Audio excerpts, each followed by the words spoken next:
So full transparency, guys, I did intend to have other characters in the What is the Best Race series, but it would have made the video too long and I just kind of cut them because there was some overlap. However, I just want to explain, this list will not include the witches nor the sinners because we don't know enough about them, and Kubo will most likely be expanding on them later, so that's why they're not in this one. This one is just about the created races. Thank you all for being here for the blowing up of my channel.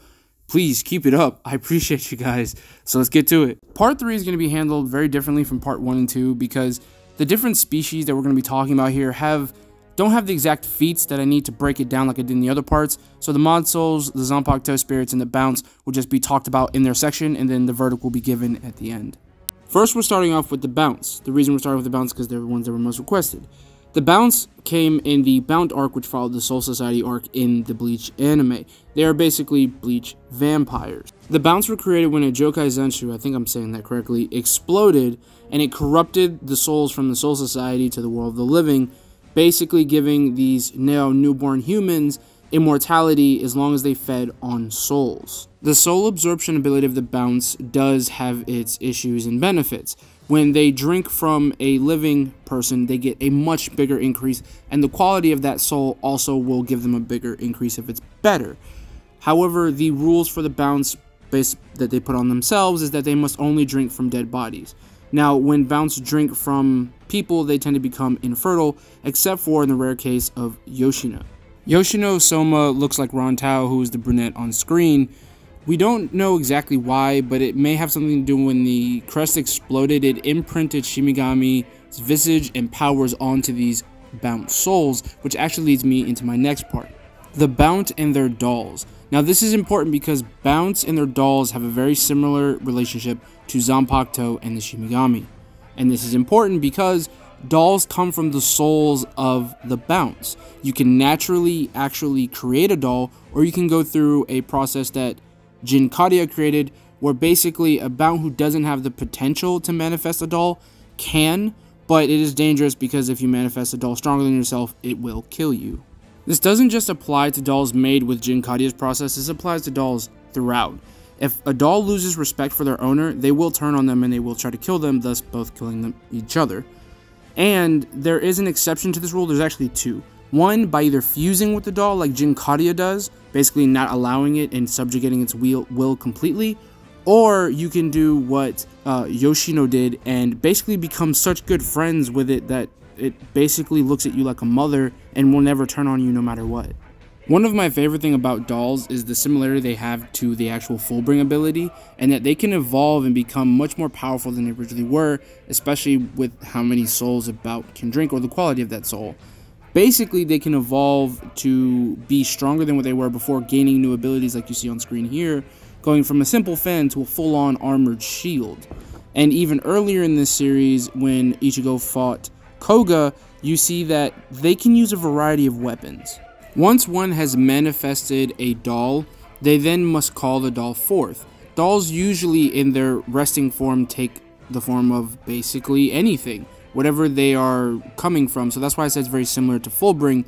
In Dalk's form, the name of the doll that Koga has, it takes the form of a metal ball that he carries around. There are other dolls that take the form of bottle caps and other things like that. But Go Koga's takes the form of a metal ball. He basically calls Zegadik, which means show yourself in German. I hope I pronounced that correctly.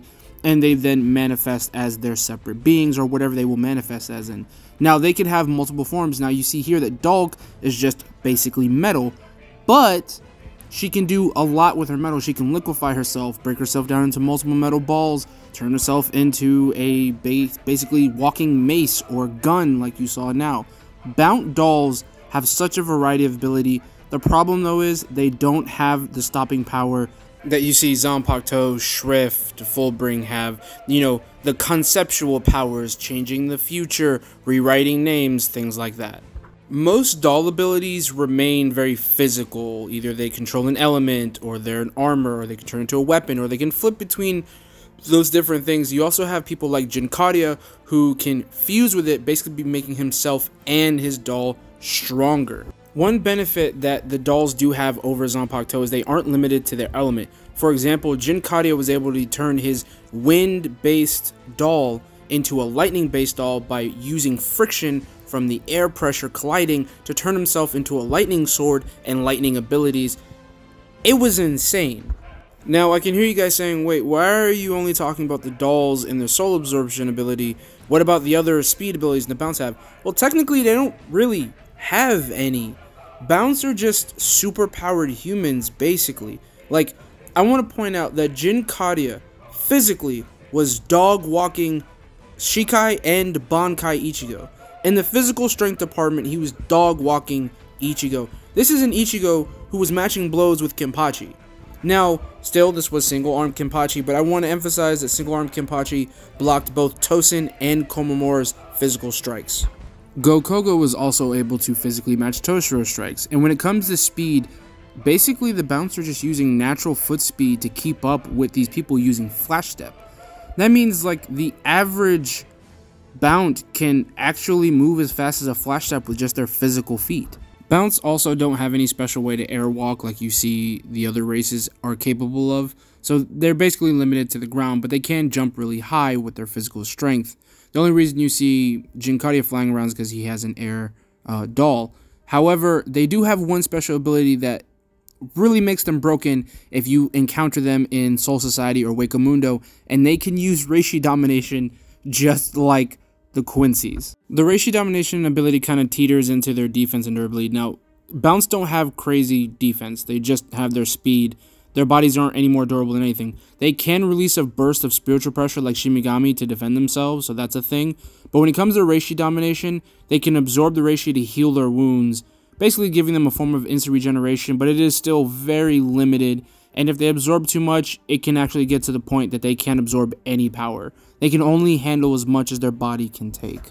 One last tidbit, Bounts can use spells, but they require way too much prep time to use, so I'm not going to add it here. We're just going to move on to the next section. Next up, we have the Artificial Souls. Now, if anyone knows anything, you should be asking, wait, why aren't the Bounts in the Artificial Souls section? Because technically, they were made from Artificial Souls. But I wanted to distinguish this by saying that the Bounts, I believe, became a completely different species, and the fact that they also went through the cycle of rebirth, basically making themselves a whole new thing. That's why they're not included in this section, but the Artificial Souls will include Mod Souls and Reigai, so let's get to it. Artificial souls are souls that are created by soul reapers. Specifically, this was invented by Kiryu Hikifune. The concept is injecting foreign reishi into a body in the form of a pill, thus ejecting a soul reaper if they're in a Gigai out of one, or a evil spirit out of a dead body. And just like any invention, the Soul Reapers decided that they wanted to improve upon it. They did this in several ways by making it into a weapon, by creating Mod Souls. Mod Souls are basically like, think of Artificial Souls as VI. They have a set personality, but they can't really evolve past what they are. Mod Souls are very similar in the fact that they can evolve, but they are given heightened abilities, like Cone, who is known as an underpod, which basically gives him strong legs. You can also give a Mod Soul strong upper body, or maybe super intelligence. It just depends on what you build them for. And later, while her time in the Royal Palace, Kiryu created a version of the Gikon that allow you to boost your power just by eating it. In the Bleach anime filler, Kisuke created his own special 3 Mod Souls, Ririn, Kuroto, and even Noba. Now, these ones were very different because although they did have set personalities like the other Mod Souls and they couldn't learn, they did have very unique abilities, Kuroto being able to transform into anyone, Noba being able to teleport anything, and Ririn being able to create illusions. Now, this is where things really start to get contentious because clearly the biggest weakness of the Artificial Souls is that they don't have bodies of their own.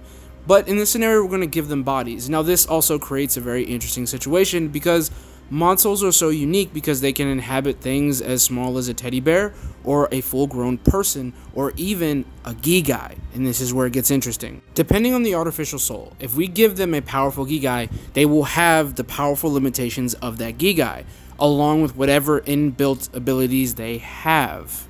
This truly is where Artificial Souls start to get fun, when we look at the Reigai. Now, Reigai are specifically a special form of Gigai that is cloned Ryatsu of another already existing soul.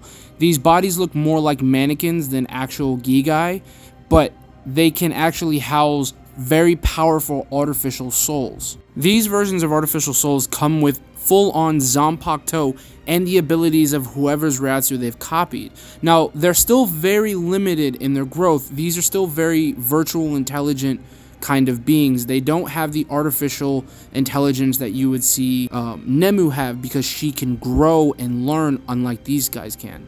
This now gets us to our final form of artificial souls, the truly evolved beings. Now, I didn't want to add them because I felt like they were too far away from artificial souls, but when I talked to my Discord, they said include it. So I'm including beings like Nemu. This would also include Jinta and Ururu, because Uruhara kind of hints at something in Can't Fear Your World Volume 2 about them, but I'm not really going to spoil that, and we're not exactly sure, so I'm not going to sit here and speculate. That'd be for another time.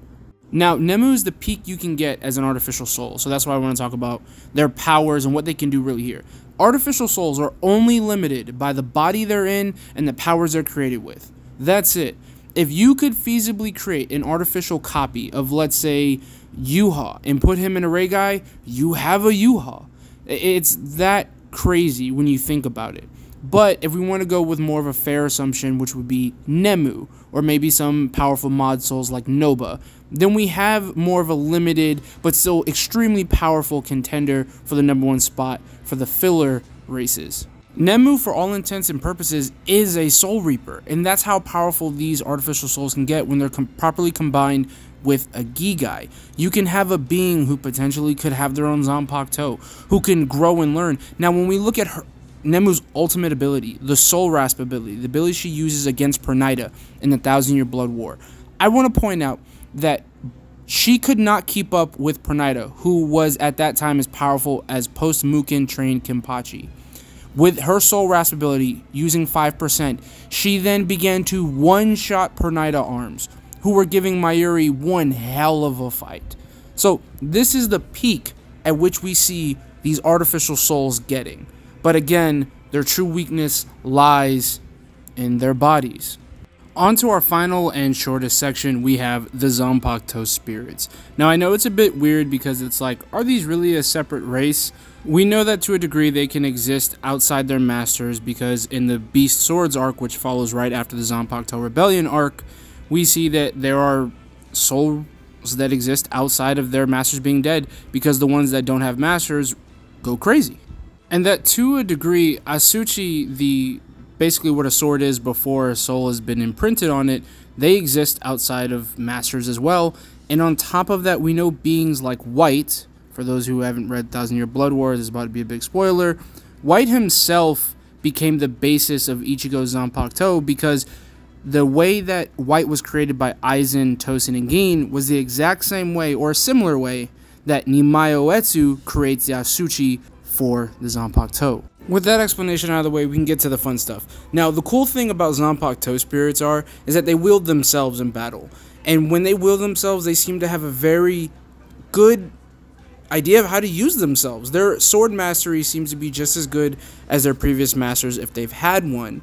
And on top of that, the coolest thing is they have straight access to their abilities. Now, unfortunately, this is a bit limited, because when we look at what we see in the actual anime, they're limited to what their masters knew. So if a spirit frees itself after just only knowing Shikai, it only has access to Shikai. Same thing with Bankai. If it only knows Bankai, it only knows Bankai, and it only knows the forms that it's taught. The only exception we see is Soren no Shirayuki learning how to use Skishido away from the body, but we see Rukia learn that like in the next arc, so it's a bit weird. Now, when it comes to speed, the Zanpakuto Spirits seem to be just as fast as the person that they came from. They don't really seem to have inaccessible speed compared to them, and at the same time, it seems that they're using Flash Step. I don't remember if it's actually ever confirmed. I didn't see anything, but the biggest detriment is that they don't have Kido. Several times in this arc, Kido is shown as the force multiplier, or an easy way for Soul Reapers to close the distance between them and their Zanpakuto, because oftentimes in this arc, the Soul Reapers didn't have access to either Shikai or Bankai, while their Soul Zanpakutos did, and they often use Kido to kind of close that gap. This is the big problem with Zanpakuto Spirits. They are one-trick ponies. They have their Zanpakuto ability, which could be broken. By all means, they could be broken, but that's exactly what they're limited to. This brings me to my final point about Zanpakuto Spirits. Their durability is actually quite bad. It's to the point that when you look at it, if they take a very significant blow to the point that they themselves submit, they will revert to their sword form, and that's it. This is very, very dangerous because it doesn't take an actual lethal hit to put them down. It just has to be a hit worthy of defeating them. That's the biggest weakness with this group. And unfortunately, I really wish it wasn't, because this is probably my favorite arc in the Bleach anime, period. It's verdict time, guys. Let's go. In the first place spot, I have the Bounts and the Evolved Artificial Souls, because I believe that beings like Nemu could fight evenly and destroy Bounts if they wanted to, and Bounts could do the same to them in return. What makes this just as even is that both species have a way to completely max out their power, while the others do not. In second place, we have the Zanpakuto Spirits and the Mod Souls. The Zanpakuto Spirits are here because they're just so limited, and the Mod Souls are here because, again, they are also very limited. And in last place, we just have basic Artificial Souls. Now, the reason I separated the Artificial Souls section is because it was just too impossible to judge them, because they were so body dependent and they were so situational. Because, like, at their peak, they could beat anyone, but generally at their base and their most basic form, which is the Artificial Soul, they couldn't beat anything because they don't have a body. So that's why I decided to break them up and give them places. So let me know what you guys think. This one was kind of put together pretty fast, but I hope you enjoyed it. Let's keep these going. Tell me what you want to see. Y'all have a good day. Remember, like, subscribe. Goodbye.